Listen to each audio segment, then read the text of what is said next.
the part of the limitations are logic, memory, facts, math. These are all things that limit what AI is. How's my list? Privacy. Okay. Yeah. Yes. Fair enough. Right. Yeah. Yeah. So when we look at those things and you look at solutions, let's be a little positive today and let's talk about, what is working. We saw the Chinese come in with DeepSeek and how they've kind of said, hey, you're trying too hard. Let's just, here, and you're going to get the same kind of answers. And you've talked about private, personal, what I'm calling paid services, personal, private AI devices. Or maybe it's private, personal, paid. And it's the funny thing when you get to name stuff in the tech world, you get to be silly, like ASCII or any of these things. And so we're going to purposely program in a little stutter, and that's for the folks that either grew up with or have a stutter. So paid. I'm paid. Yeah, just pay the man. Yeah. I like it. So let's talk about this. Yeah, let's talk about this. I think I told you about AI appliances. This is what I've been calling them. I hate the word artificial intelligence. I hate the phrase. We are talking about generative models, large language models. One of the things I've been showing for a year is people can run these large language models or smaller versions of them on their own PCs. And this has taken off with people who are technical like me and can wade through all the technical things. And of course, I've tried a few times with you to get you up to pace where you could do it. And no knock on you, Pete, but we still haven't got that done. And so it's been sitting in the back of my mind. Why is this such a difficult problem?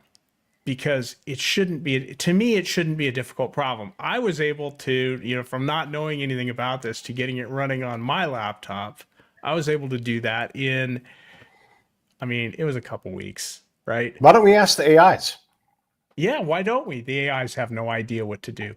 And so what I have been thinking is maybe it's not that it runs on your laptop, but maybe it's that it runs on a little appliance computer that's in your house. And you just plug it in and you hook it up to your network. And then all of a sudden this is available to all of your devices. And so that's something that I've been working toward as I've been working on, making LLMs run on people's PCs, but I've been working toward that. And there's a few things that I've been waiting for. Number one is, do we have devices that are inexpensive enough and can run the models? So there's this thing called a Raspberry Pi 5 with 16 gigs of RAM. You can get the kit for like $150 right now. And it's powerful enough to run really small models. Well, the problem was the really small models would just spit gibberish at you. So you give it a question and it just goes like it's linguistically correct gibberish, but it's mostly gibberish. One of the cool things that happened last week, and of course you mentioned DeepSeek. DeepSeek was like the big meteor that hit AI, a month ago. But last week, what's gone totally unnoticed is that Google of Black George Washington, released their Gemma models, and their new Gemma models version 3, the small ones are actually very capable. So a 1 billion parameter model, this is like the thing that mostly was gibberish before, actually can write a very nice story for me in English. It can also give me any recipe I want for my air fryer, adjusted to my air fryer. It can tell me how HVAC works. Remember a while back, I was encouraged by our friend George to figure out HVAC and save $10,000. And so I did, right? With the help of a large language model. It found 100 ways to explain it to me. And those helped me develop a good understanding of it. So we're at the point where a 1 billion parameter model that can run on a $150 device can give really, really good answers. Now, if I wanted stories that are in multiple languages like French or Hindi or whatever else, I could use the Gemma 4 billion parameter model, and it makes wonderful stories in all these languages, and it could probably answer most of the household questions you might have. So what are you hoping to get from LLMs?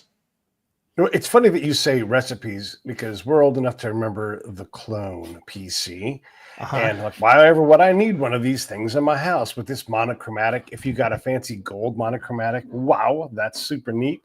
But the gray, green, or gold, depending on your era and your company, Clone PC was going to help you with storing all your recipes. That was one of the things it was going to do. Do you remember this?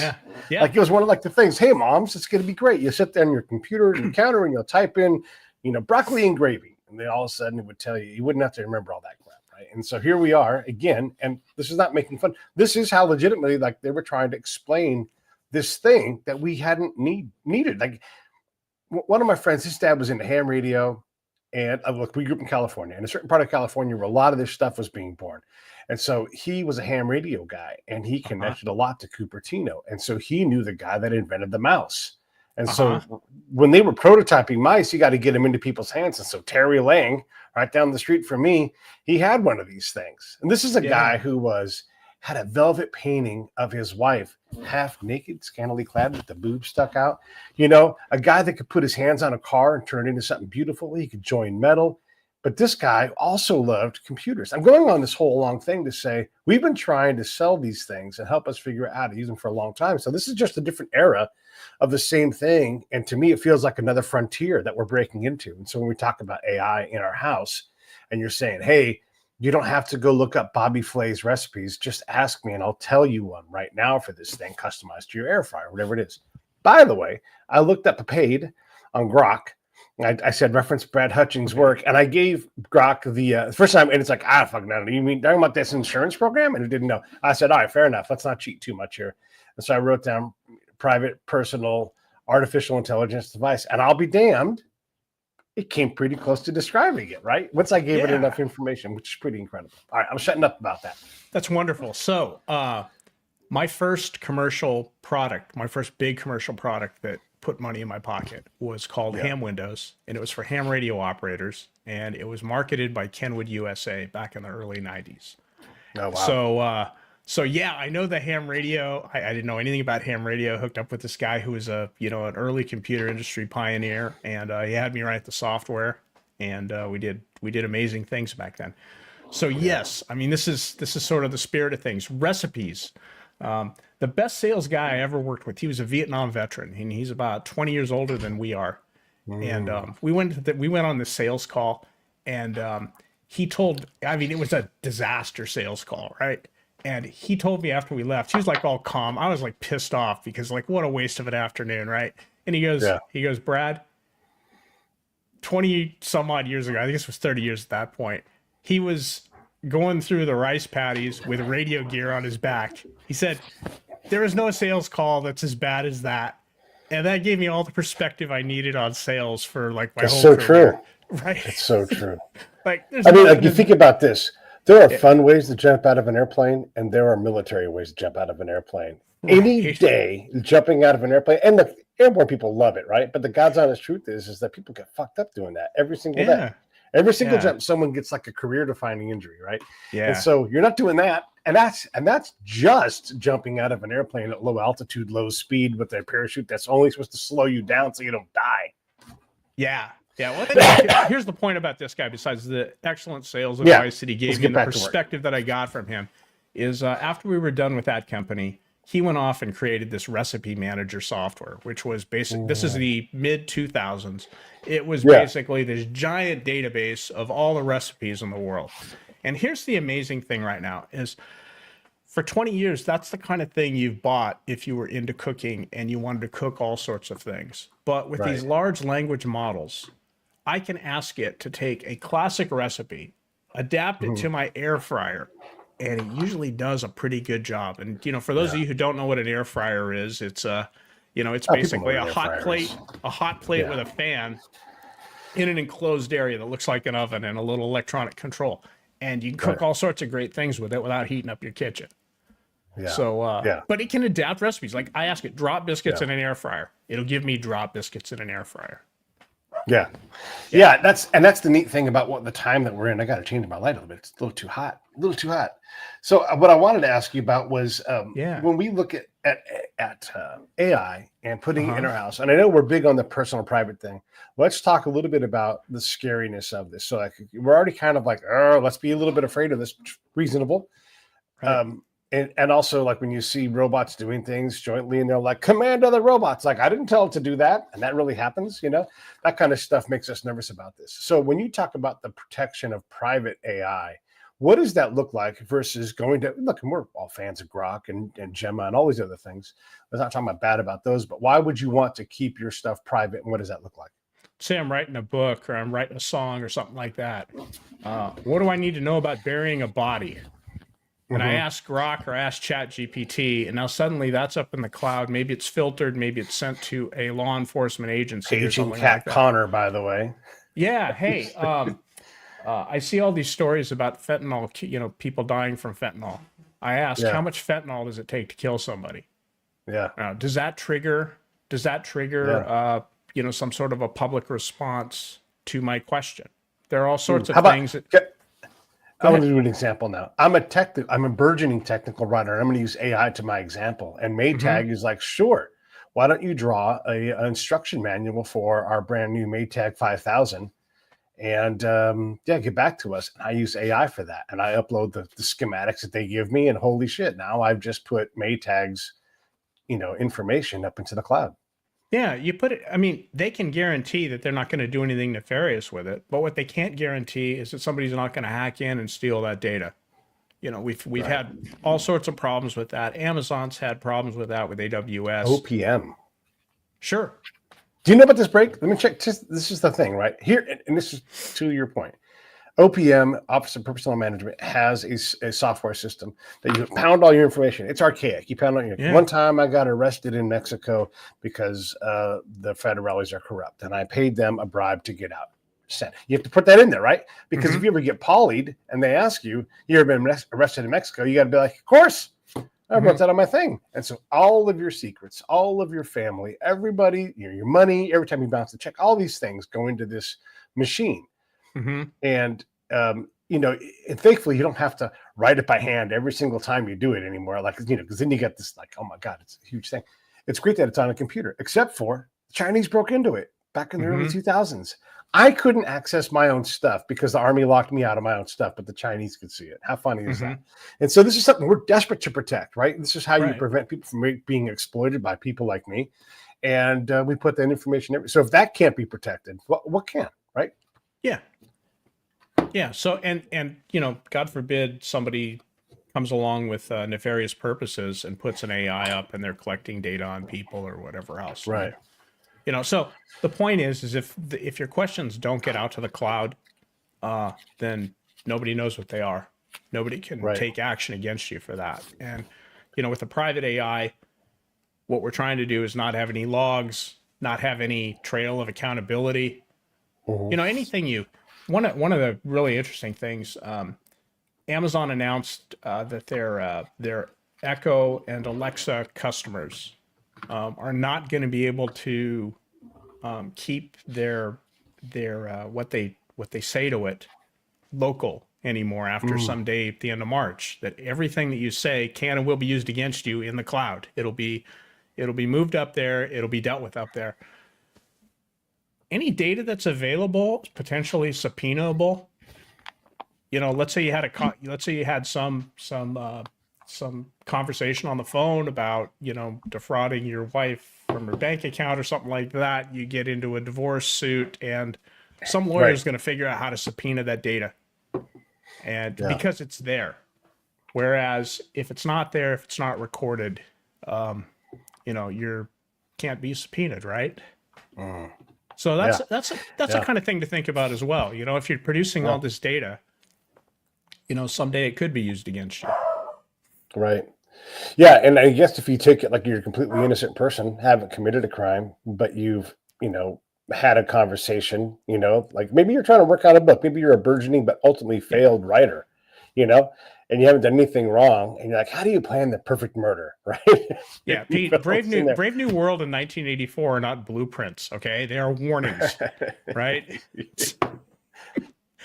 What do you have to hide? Yeah, I have a lot to hide. You have a lot to hide. We all have a lot to hide. Some guy wrote and even if you wrote a book. It's just your shit. It's not anybody else's shit, right? So if you have these things that you do that aren't harming anybody and that are about your world and the things you do, I'm not talking anything bad, anything. It's still your own private person, right?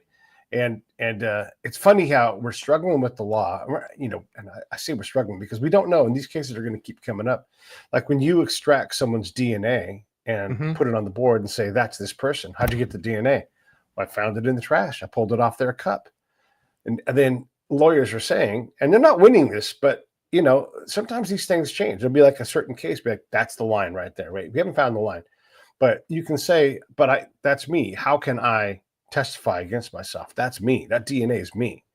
So, maybe my words, not so much, maybe my AI, not so much, but we are struggling with when does me stop, and something evidence start. And it's real tough. And if we're going to put a bunch of stuff up in the web, client stuff, our own stuff, yeah, for sure, it's exploitable. I do know there's a book that was popular 25 years ago, maybe, and it was called 5 Felonies a Day or 6 Felonies a Day or something like that. And that basically, if you hooked a felony monitor onto anybody and let them walk around during the day, that's what they would average.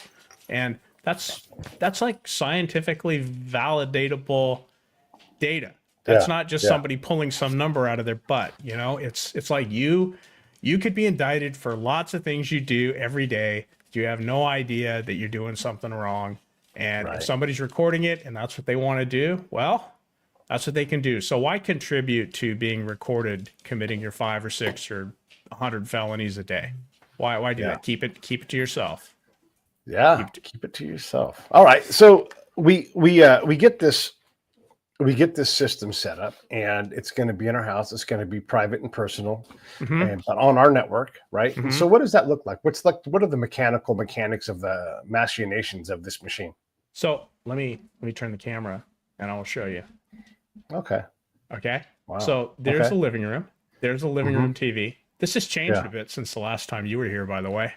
We've got angles and stuff.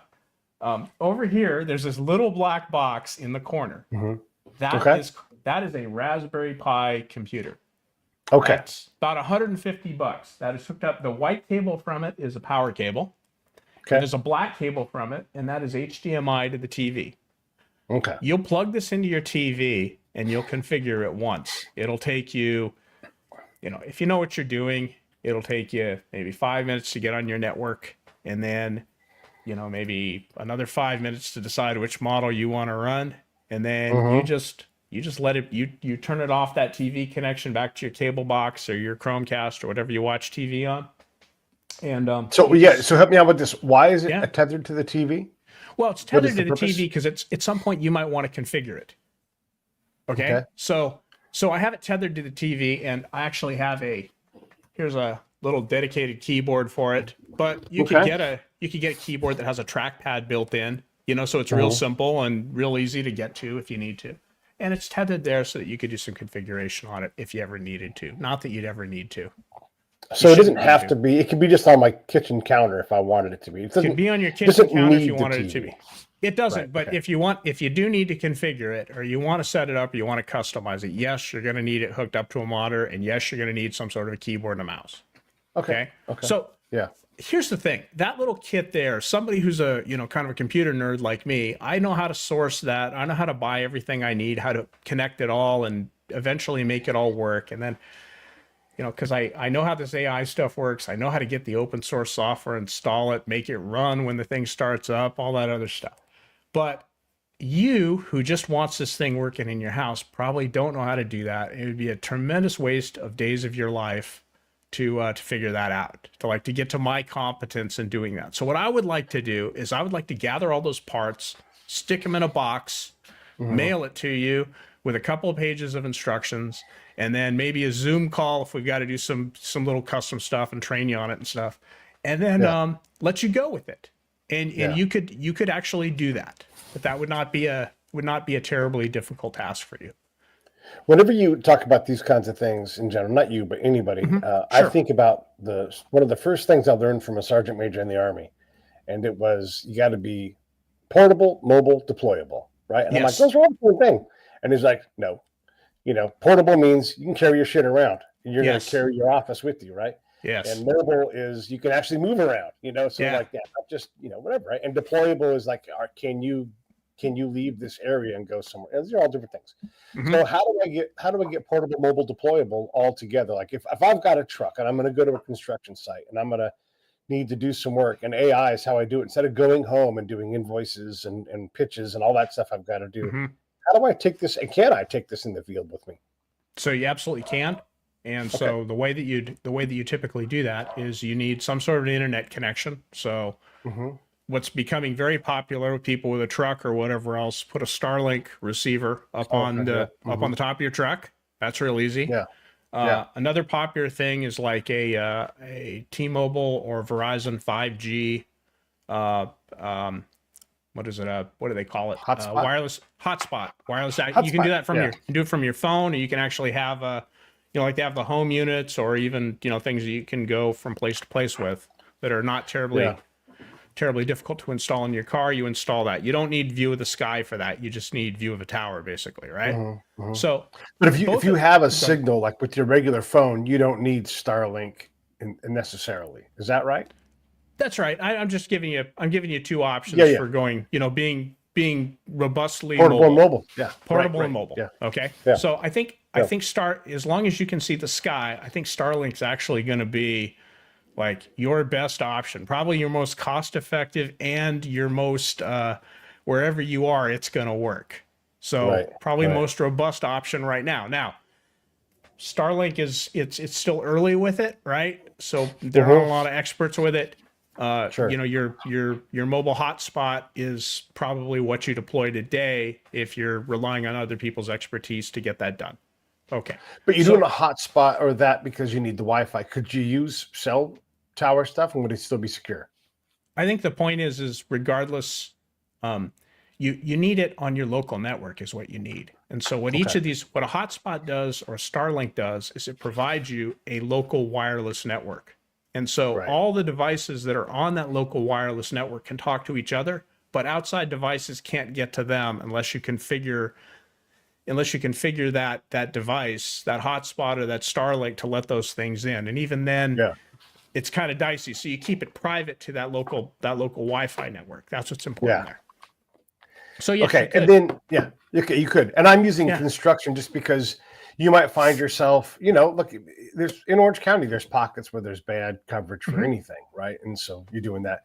And then again, going back to the whole thing. So if I'm using Copilot now or Gemma or Grok or whatever it's going to be, you're saying, hey, keep this private, use your own little wireless network and do that work there. And so if I'm doing this on my laptop, can I plug my paid device into my laptop and go, now I'm going to use my AIs to make my proposal and then walk back into the house with a proposal? Yeah. So you do need a private network that you're on, right? Because it's a network situation. Now, if you're just taking your laptop out to wherever, this is where I'm going to say you run the AI on your laptop. Okay. If you're taking your laptop and, phones and whatever else, and you can lug along a sort of a private network with you, then this would be a great solution for that. Sure. Okay.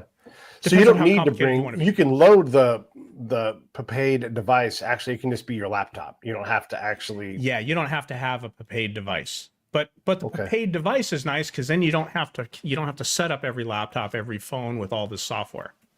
That's the nice thing.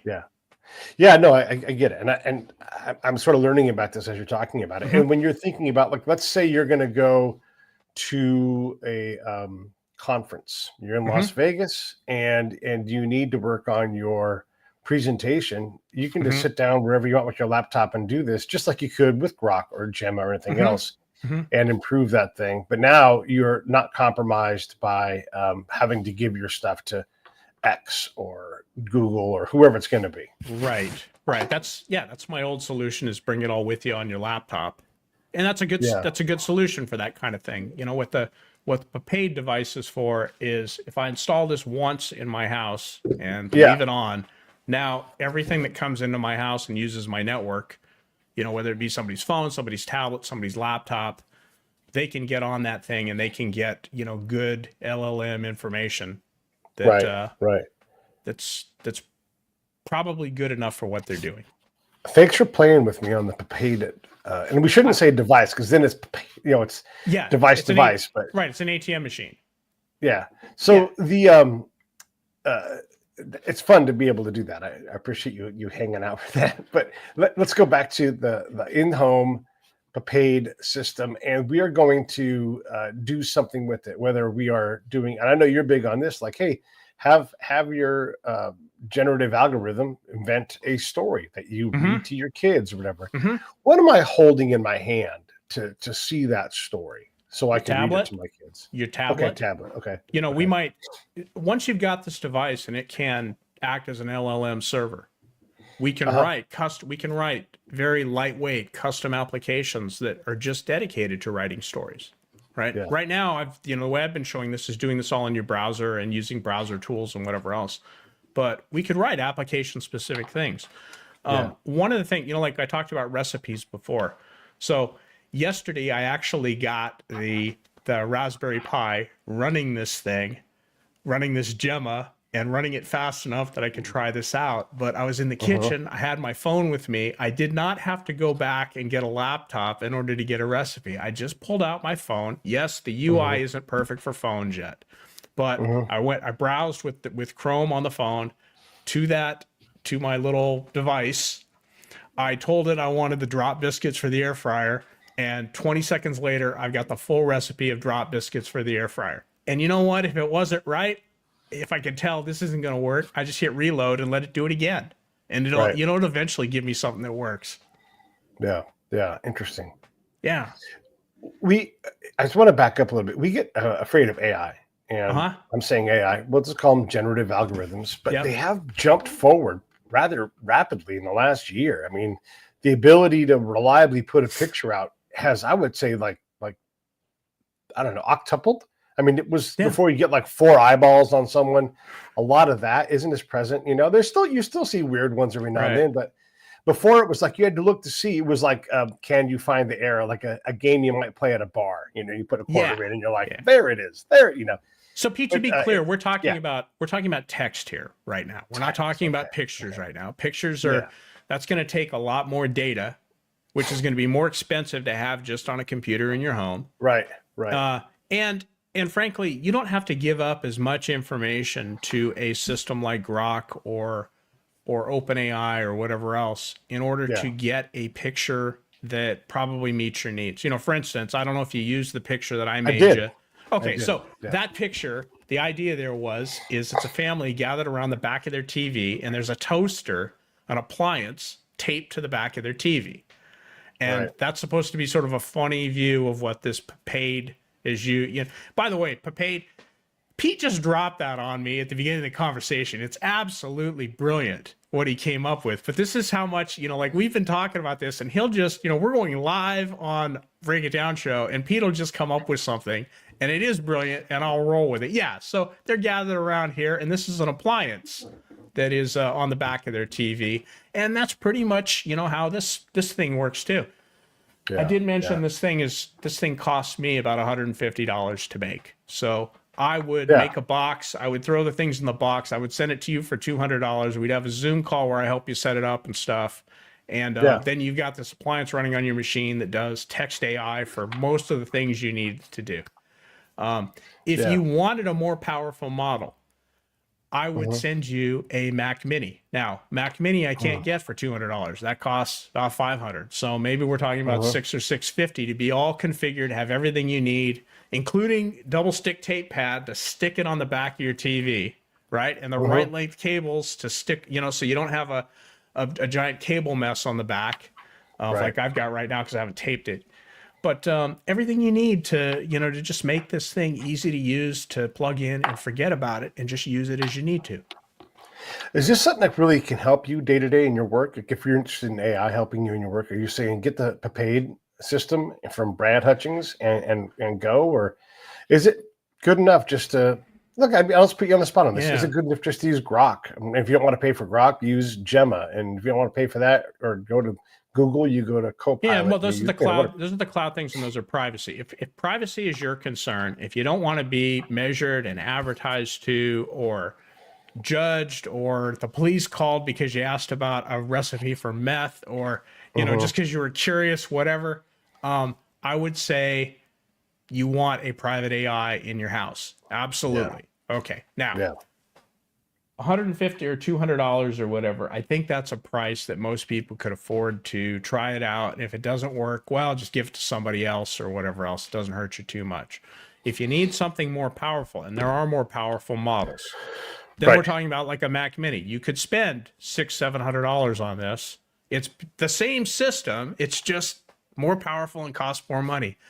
If you wanted to run like DeepSeek 70B, 70 billion parameters, which, you know, frankly, people are running that and finding better results than they are with ChatGPT online. Wow. Right? It's just not a lot of people have got the capability to run that at home. Well, if you wanted to run that at home, you could buy a Mac Studio. You'll probably spend about $3,500 on that Mac Studio, the new Mac Studio, but it'll have enough RAM. It could run a 70 billion parameter model really fast. So you could do that, and you could run it at home. This is the thing about these appliances, is that they are scalable from simple and cheap to, you know, something that would certainly beat ChatGPT 3 that we all fell in love with 2 years ago. You can do that in your house right now. I'm going to back up to the thing I was going to back up about, because quite often we hear like AI is going to kill us, robots and everything like that. Yeah, no. Is AI? I mean, look, we're trying to be practical advocates here, right? Like, what's the real threat and danger here with AI today, currently, as we see it? And what do you think the threat is, 5 years? Given how much we've changed in a year, what's it going to be in 5 years? I think the biggest threat is believing the hype. You know, we've had a year of AI is going to take my job, and certainly in some communities, creative communities, and in let's say software development, it's been treated as truth. Yeah, AI is going to take your job. Well, AI didn't take your job, but everybody thinking that AI is going to take your job meant that there were fewer jobs, because they said, well, why are we paying you when we could just wait for the next AI that can do what you do? And it didn't happen. And we're starting to figure that out, right? That we do need artists, we do need programmers, that it doesn't do these things, that the people who are promising this are full of beans, and they're being exposed as that. And, things go on. So I think the worst outcome is that we believe the hype. The hype is not going to be realized by this generation of artificial intelligence technology.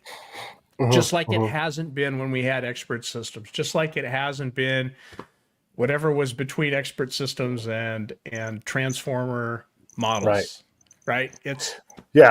But looking back at further in time, we do have less people picking up and moving in buckets, human waste, for example. Jobs do get replaced, but then there are new jobs that come out from that, right? And so there was, and you remember this, like back when 60 Minutes ran its piece on automated welding machines in Japan and how it was going to change the auto industry. And it did. But there's still a fuck ton of people that work in an auto plant, and so we do have cars. Right? We have cars that have a whole bunch more welds, right? Because we have that capability to do it. Yeah. Right. But safer cars too. I think we're good at automating physical things. I think when we try to automate thinking things, and I've been in automation, I would say for 30 years that's been a lot of what I do is automate things. Automation breaks. It breaks faster than you can write it. You don't automate and forget. You automate and then you maintain. So you may replace 10 jobs automating something, but guess what? You're going to create 10 jobs or 20 jobs maintaining your automation. Right. That's what you're going to do. It moves things around. And if you don't maintain it and it breaks, then somebody's got to go back and do it manually. And if you don't have those people who are capable of that, well, now you've lost capability. That happens all the time in IT. Yeah. It's interesting, when we look at Doge and all of this stuff that's going on with that. We're not talking politics here. We're just talking about the application of this kind of thinking to a government system. This is two different worlds coming together. And we see a lot of what doesn't work with technology companies, like try to call someone on the phone. Oh no, we purposely don't let people do that. Can you send an email from this person internally in your company? Oh no, we don't have email. Like all of these kind of lies that come to you with these automated companies. And so, there is like a problem with that. And so you apply that principle to a government that has systems that are 50 years old within it that work for the most part, right? We see a lot of clash with that. Are we going to see a similar new universe where we now have a different way of dealing with things and people because of AI? Like, are we going to be forced to change how we speak to people? And I mean, we're already seeing that if you want to commit a petty crime outside in the real world, and we'll just use keying a Tesla, it's a good chance you're going to get seen, whether it's on a Ring camera or someone just taking a fucking video. You're like, hey, look at this. I'm looking at ice creams. And all of a sudden someone's like, And if you want to steal Nikes from a store, you have to have you on camera and then nobody will follow up. I mean, and we even voted to have people follow up with that and they're not doing it. Right. So there's that. I think, Pete, there's this lie about automation that and it's a narrative lie. It's a big level lie. And I think the perfect example of it is X as a company, what was Twitter, when Musk bought Twitter. The lie is that he came in with a whole bunch of automation and replaced people. Okay. The actuality is that 90% of Twitter wasn't doing anything valuable and he got rid of, 80%, and he got rid of them. There's a lot of dead weight not doing anything valuable. Yeah. Pete, you and I have talked about this a lot, certainly in their sales process, and they're helping, like customers like you, who are paying for things. They're god awful. They were god awful before, right? Yeah. It's like, it hasn't gotten worse. It's just god awful. So why not be, if you're going to be god awful? Yeah. I have a story about that. They had this program where you could buy in for $100 a month and they would make you like a super user or whatever. Right. And so me and Scott Husing tried it and we didn't know we'd each tried it. And then I said to him, I'm doing this thing on Twitter. And I'm just giving him $100 a month. Like there's nothing happening. And it wasn't like 1 month, no results. I'm like, it was month after month. And I'm like, why am I doing this? Like I've got a budget for my business and I don't mind spending some money, trying some things out, but something has to be delivered. So you're right. Twitter has sucked for a long time. That was they don't know how to unsuck Twitter. Themselves. That was pre-Elon Twitter, right? Yeah. I talked to Scott. He's like, same thing. He's like, let's both cancel. So we both canceled that program. And then never heard from that program again. Never got like a, hey, what the fuck happened? Where'd you go? None of it. It was like literally just like, here's $100. And technology companies do suck at if you get the lucky break of establishing an audience for your product, they suck at finding that next product. And we can do example after web TV. I mean, all the stuff that Facebook has tried. I mean, they're bad at new products. Yeah. So anyway, the lie being that we're actually automating anything. What we're doing is we're getting rid of dead weight. And by the way, that goes for the whole Doge thing too. And I'm sorry to government workers. Okay. Yeah. You're at least just as bad as the private sector. And the private sector is showing right now that there is a lot of dead weight that was picked up and carried for some reason that it didn't need. Right. And public sector is at least as bad because there's no profit incentive. There's spend incentive. Right. So it's the same thing. Now, we got to find work for people to do. We got to find meaningful things for people to do. Both for them to have, fulfilling lives and, because that's how we all get wealthier is people doing work that actually needs to be done. Yes, we've got to do that. But before we can do that, we got to clear the dead weight. There's a lot of dead weight. Yeah. Okay. So we're going to clear out. AI is a nice excuse for this, but it's not what's happening. Yeah.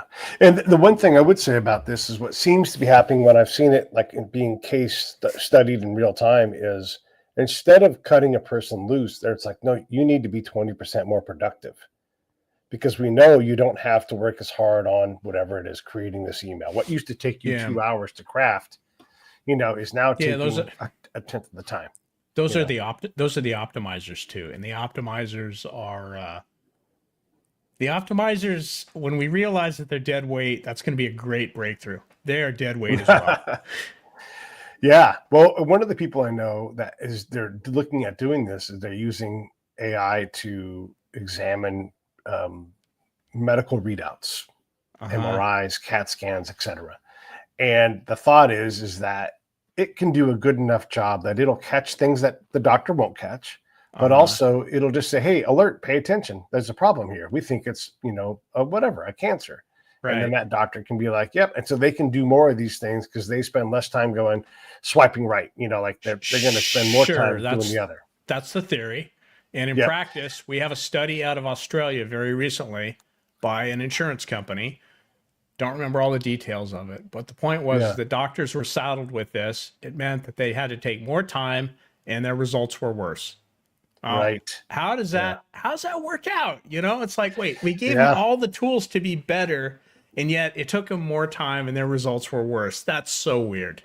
Yeah. And I would say, this is Pete, the guy who doesn't know that much about technology talking here, but if you allowed that doctor, if you focused on doctors that were good at bedside manner, whenever that person who goes out into the person who fixed my ankle was wonderful. And I picked her specifically because she had her hand on my ankle and she listened to me and she evolved what she thought my injury was because she heard me as I sat there and talked about this thing that's really, it's a heavy thing to have someone take apart your leg and put it back together again.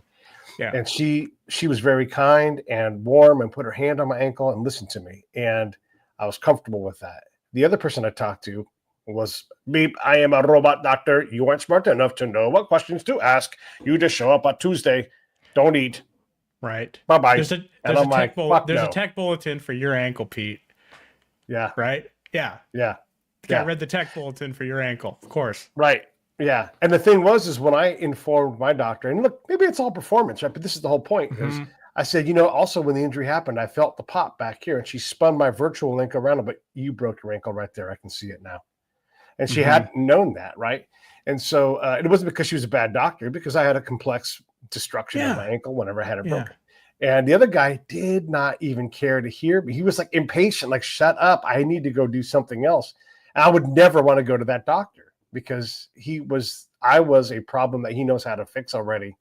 And I've encountered people like that in the real world, and I don't want them cutting me open and fixing. And maybe he's the better doctor, cut for cut, right? I don't know, but I would never go back. I would never recommend someone go to someone like that. And when you have the battle of what hospital am I going to go to? I'm in Orange County. There's a lot of them, but I'm going to check in my network and find out like I'm going to get my eyes fixed, right?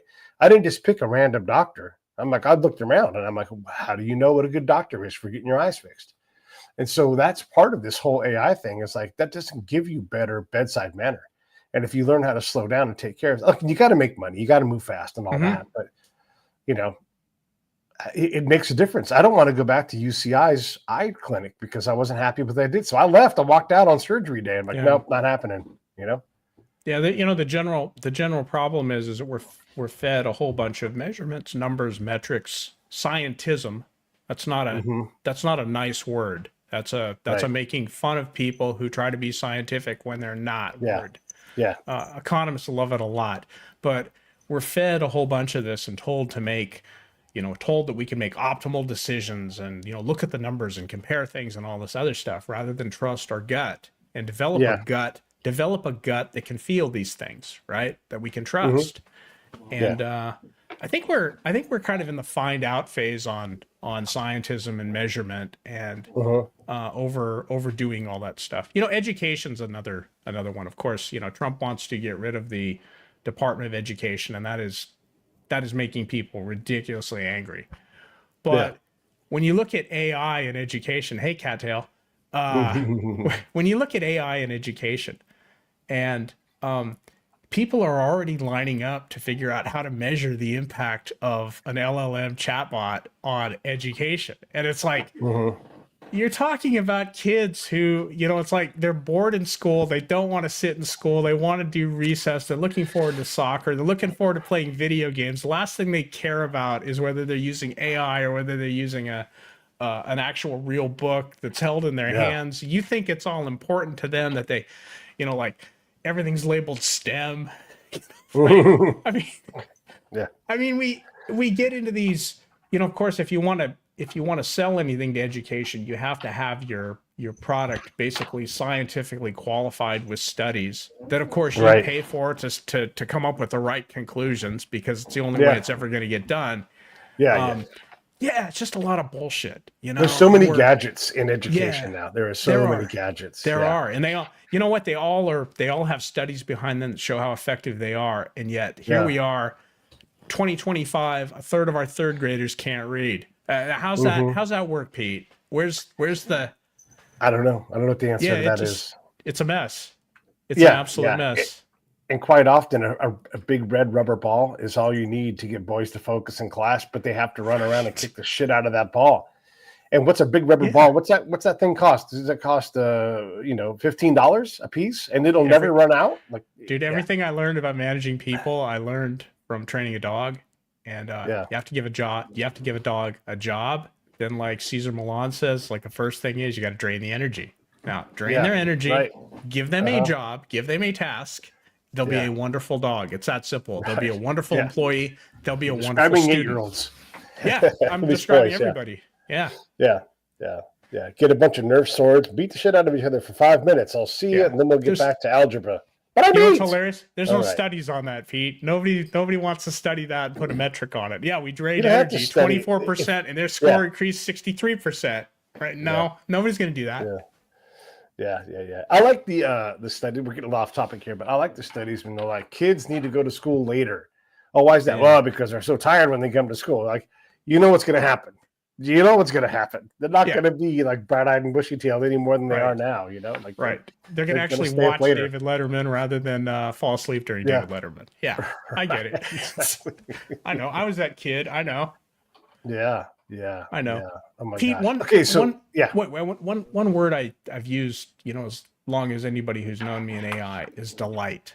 That AI, if AI is delighting you, it's doing the right thing.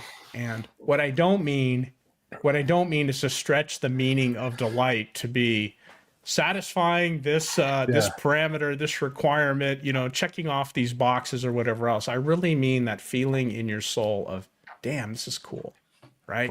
It's like if you're getting the damn, this is cool, you're using it right. If you're getting the, well, I did this 10% more efficiently than before. I've been able to cut 4 employees and 6 contracts because I incorporated this AI system or whatever. That's not delight. That's checking boxes, right? Yeah. Focus on delight. Okay, I can make scratch biscuits with my air fryer. That's effing delightful, right? Yeah. I have a story I can read with my kid. It's about their dog. Like, that's delightful, right? Yeah. I have a I don't know. I'm writing a book about what are you writing a book about right now, Pete? My mind blanked. Well, I'm writing an article for a mini story, a short story, maybe a novella about a private detective in LA just after the fires. And so it's a classic Stephen J. Cannell type LA detective story. Okay. So that's cool. I've written 5 versions of some scene, or I've had it write 5 versions of some scene, and it's given me an idea about what I want to write. That's truly delightful. That's how I started it. I wrote in the style of Stephen J. Cannell, give me an 80s era thing with these characters in it, and then it got me going. I almost instantly took an off-ramp, but it filled the page with words, which got me going in the right direction, kind of taught me the format that I thought I knew. And I'm like, oh yeah, I hadn't thought about this device. But I was off to the races, right? And I haven't been back to that model since then. And so, it was. It's a pretty cool little thing. So almost every single word written is written by me, right? But the inspiration and the page filling part, the brainstorming part, a lot of that was skipped because I've watched a bunch of those shows, and it taught me the format that I needed. Right. And how might you do that before? Before, what you might do is you might get some buddies together to drink some beer. They don't have any good ideas because they've never thought about this. You have to oh, that's a great idea, Brad. That's wonderful, man. You really sparked this in me. You know what? The AI doesn't require that. That's the cool thing. You don't have to tell it, hey, great job. It doesn't need that. Yeah. It might do a bad job. It doesn't need you to pretend. Yeah. So let's say that I'm an English lit teacher, right? And I'm trying to AP English lit. Oh my goodness, right? We have so many demands on our time because AP students do so much better. All right. So it seems to me that you could use AI in the classroom as like a way to kind of marry the process. Because one of the things about getting kids to read shit is like getting to read it at all, right? I mean, because you can fake your way. I'm just sorry, you can fake your way through an AP English class. You really can. Sure. Because a lot of this stuff is known. There's cliff notes. You can watch a movie. There's a lot of ways to get around the hard work of actually reading it. But it seems to me like AI might be a useful tool to have your kids go through and develop, read the book. And then I want you to develop, like I like in between calls, give me an alternate storyline off of this character. and come back and then show me what AI did, and then show me what you did. Show me your work, and then I think there's a good process there of like getting the reading done, breaking it down so you can understand the story, and taking some and using AI to your advantage so you can learn that skill, but also, doing a little creative writing yourself. What do you think? Pete, you knew the kids who always wanted the answer. Like, what's the answer, right? And you were smart enough yourself that there were things that just required your thinking and your reflection, your engagement with them, that you had to think and engage and whatever before you could come up with an answer. You learned to be thoughtful. Right. That's probably the most important thing that you learn in school. It's not the answers, but how to engage with material and come up with your own interpretation of it, come up with your own answer. Right. That's what, if you're a teacher, that's what you're hoping that your kids do. But you have this whole contingent of kids. What's the answer? I'm going to memorize the answer. Totally not the point, right? Right. Yeah. I don't really care whether the thing is giving me bad answers, good answers, whatever else. If the tool makes me more engaged with the material so that I'm doing some work, just thinking about it and whatever else, and then I'm producing something that that shows this thinking, it's good. Yeah. If the tool is babysitting me, if it's Barney the dinosaur on my TV or whatever, and it's babysitting me, keeping me quiet, well, that has its purpose, but probably not a great tool. Yeah. So I'd love to see. I'd love to teach a creative writing class where I apply some of that. Like, I want you to read whatever, pick a book. Give me a good fiction book that you'd like me to use for this example. Oh, me? Fiction book? Okay, here's a good book of fiction. How about the Budget of the United States of America? That's a great work of fiction. Great work of fiction, as we found out lately. All right, so we'll assign Hunt for Red October, right? Yeah, and we'll do one for the ladies next round, and then just it's creative writing class. And it's again, like, I want you to use AI to come up with a sequel, an in-betweenquel, a prequel, or whatever alternate story in this universe. And then you ready? You got to get up and pitch it in front of your peers, and it's peer grading. Yeah. How great that's would that the part be? that's really the part that's important. It's not that you've memorized the story or you know all the like, you find these people who know everything about Star Wars, and they're like, well, this latest Star Wars, it's inconsistent with what Han Solo ate with Luke Starbucker at the at the open air whatever on planet whatever, right? I mean, come on. Okay. Yeah. This is not the point. The point is not memorizing this like it's verses of the Bible. That's like stupid. The point is just enjoy the general story, the flow of the story, and something else comes along that kind of fits in, and you can kind of see how it fits in. You can see that you can be delighted by the callbacks.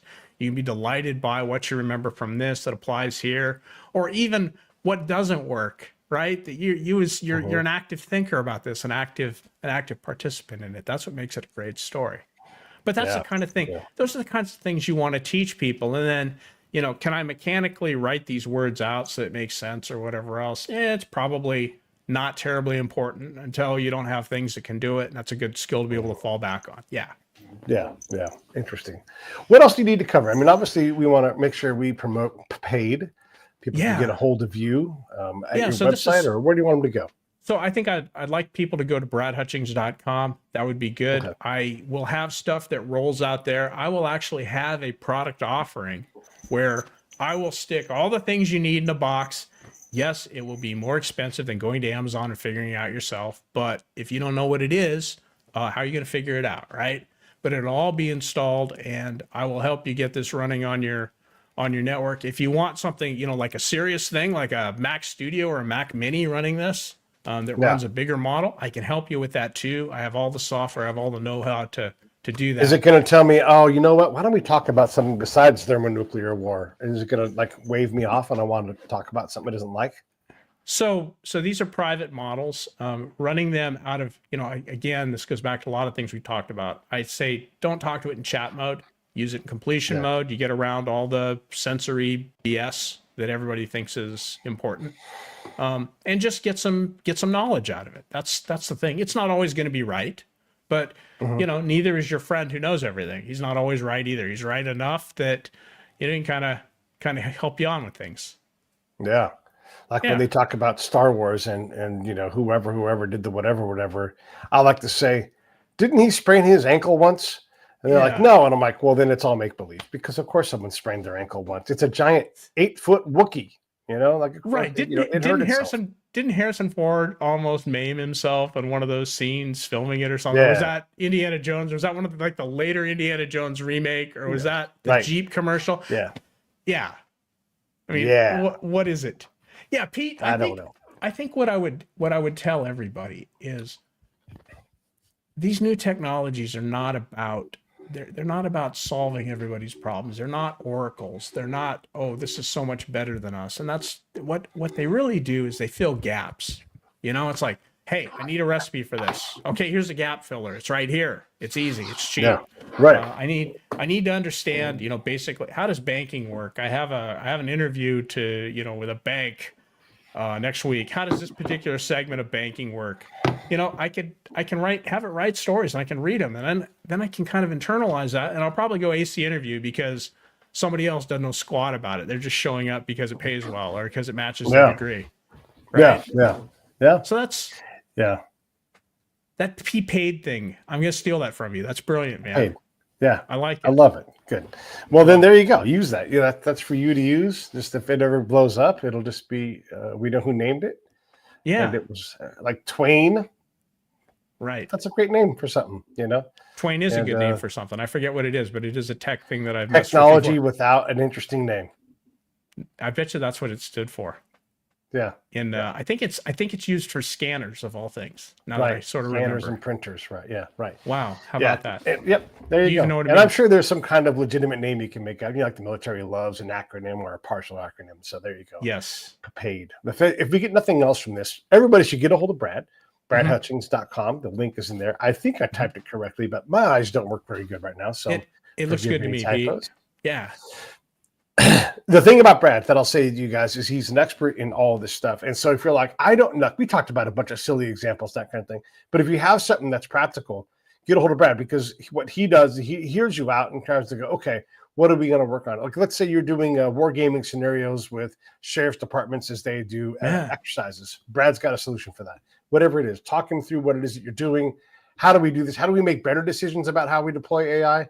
That's all stuff that Brad is great at. So he's a good friend and someone who you can count on to at least give you some better insight on what's going to be possible and what's practical, and how do we not spend $1 million in something when maybe we can do it not for cheaper, but get the same thing done for a more practical application in a more reasonable kind of budget. How am I doing, Brad? That pretty good? One more thing I'd add there is I am a sell what's available today kind of person. So I don't want to have to invent whole new technology in order to solve your problem. If we have to invent whole new technology, well, let's push your problem down a few months, see what's available then.